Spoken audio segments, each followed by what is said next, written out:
If you've been on the internet anytime in the past, 5 years or so, then you've probably heard about the Broadway musical called Hamilton. Maybe you were lucky enough to see it on Broadway in New York City. It was playing in New York, and I took my daughter Cora to see it there about 5 years ago, and it was epic. We actually saw it, I think, 4 times. Or maybe you watched it recently on Disney+. Oh, hey, I'm Susan Hyatt, and this is Go Time TV. This is the show about creating what you crave right now. Whatever it is, we're gonna create it right here on Go Time TV. If you haven't heard about Hamilton because you've been doing a silent meditation retreat for the last 5 years and you just recently returned to civilization, I will get you caught up. It's a musical about the life of Alexander Hamilton, one of the founding fathers of the United States, told through rap and hip-hop music. It is kind of difficult to describe just how brilliant it is. You just have to see it or listen to the soundtrack. And there's one particular scene in the show that I want to describe to you because it contains a big question that we all need to ask ourselves. Okay, it's the scene where Hamilton goes to his colleague's house in the middle of the night. Hamilton is trying desperately to convince the American public to support the new U.S. Constitution.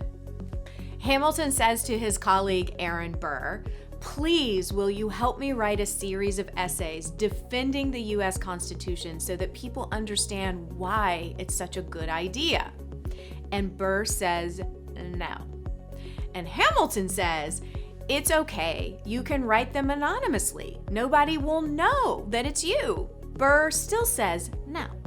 And at this point, Hamilton is furious. He knows that Burr supports the Constitution, but Burr refuses to say so publicly. Burr is scared because some people support the Constitution, but some people do not, and he doesn't want to upset anybody. So he'd rather hide his opinions and play it safe rather than take a stand. And in the musical, Hamilton says to Burr, "For once in your life, take a stand with pride. I don't understand how you stand to the side." It's such a powerful moment because it forces you as an audience member to think to yourself, whoa, am I brave like Hamilton or cowardly like Burr? What would I choose in this situation? What kind of person am I? I like to think that I'm brave and outspoken like Hamilton, and most of the time I am, as my kids and husband will assure you, but I'm not 100% brave 100% of the time. I have moments where I feel scared to say what I really think, or when I worry about the potential cost of speaking my mind. And sometimes these moments creep up and surprise me, and I don't even realize what's happening until a few hours later when I go, oh wait, I should have said such and such instead of just passively letting that happen. Damn, my bad. We all would like to be braver, of course. The question is how? How can we teach ourselves to be brave? How can we train ourselves to take a stand and speak our truth, especially when it feels risky to do so? One way to get braver is to surround yourself with heroic role models of all kinds, fictional and real. Listen to Hamilton, listen to the recordings of Dr. King's speeches, read Malala's book, read a biography about RBG, and surround yourself with courageous people who inspire you. Brave colleagues, brave friends, hang out with a brave crowd, and I promise you will become braver too. All the courage will rub off on you. So here's my challenge for you. The next time you're faced with a decision in life, I want you to ask yourself, am I gonna be brave or not brave? Am I gonna speak up or hide my real feelings? Am I gonna seize this moment to take a stand and go after what I want, or let the moment slip away? Am I gonna be a Hamilton or Burr? Try, if you possibly can, to be Hamilton. You've got that kind of power inside of you, I promise. And if people don't like it when you speak up, maybe you're hanging out with the wrong crowd of people, just saying. Take a stand with pride. It's go time.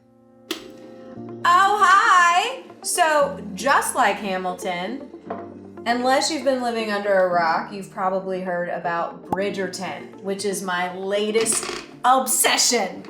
Bridgerton on Netflix. Their #1 show, I think, in their history, which is pretty amazing. So I'm gonna make a cup of tea and let's chat.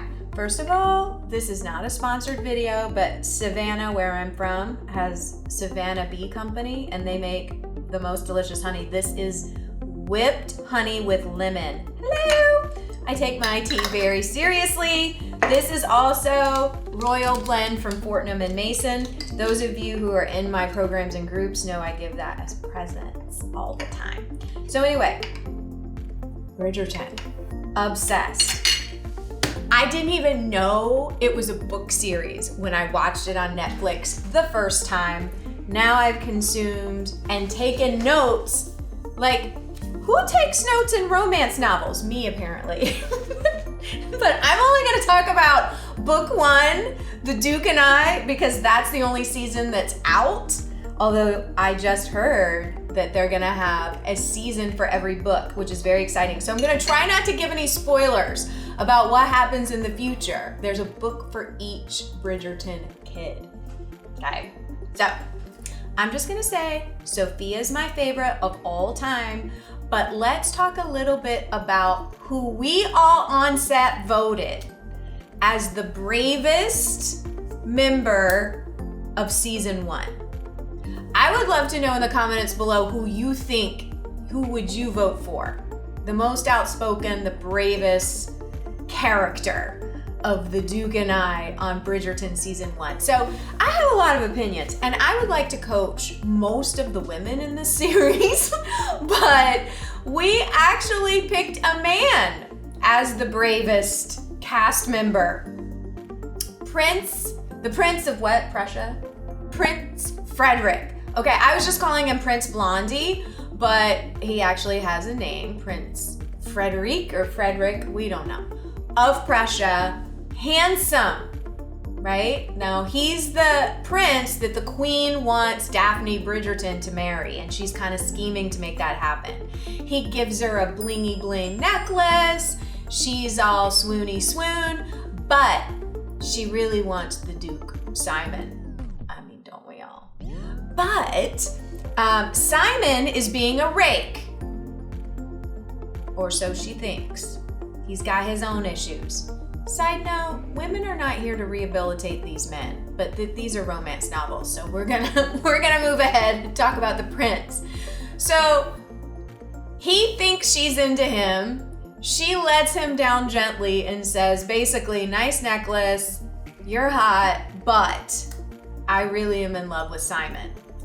And what we discussed here behind the scenes on set is it's really nice to see a man respect a woman's choice. So the queen was pressuring him to double down on his efforts and not let it go, and he respected her choice that she was in love with Simon, and that was good enough reason for him. I mean, like, what? I can't even tell you how many coaching sessions I have about men who will not accept decisions that men take. And hello, we could look at our government as well. Must respect a woman's choice. Prince Frederick of Prussia, we salute you here on set as we talk about Bridgerton over tea. And hey, if you want to have tea with me, I'm having a Bridgerton party online February 10th. Click the link, do whatever you need to do to get all the info about Miracle Year, and come have tea with me and the cast of Bridgerton virtually. Some damn good tea. Oh, I just spilt it, fuck.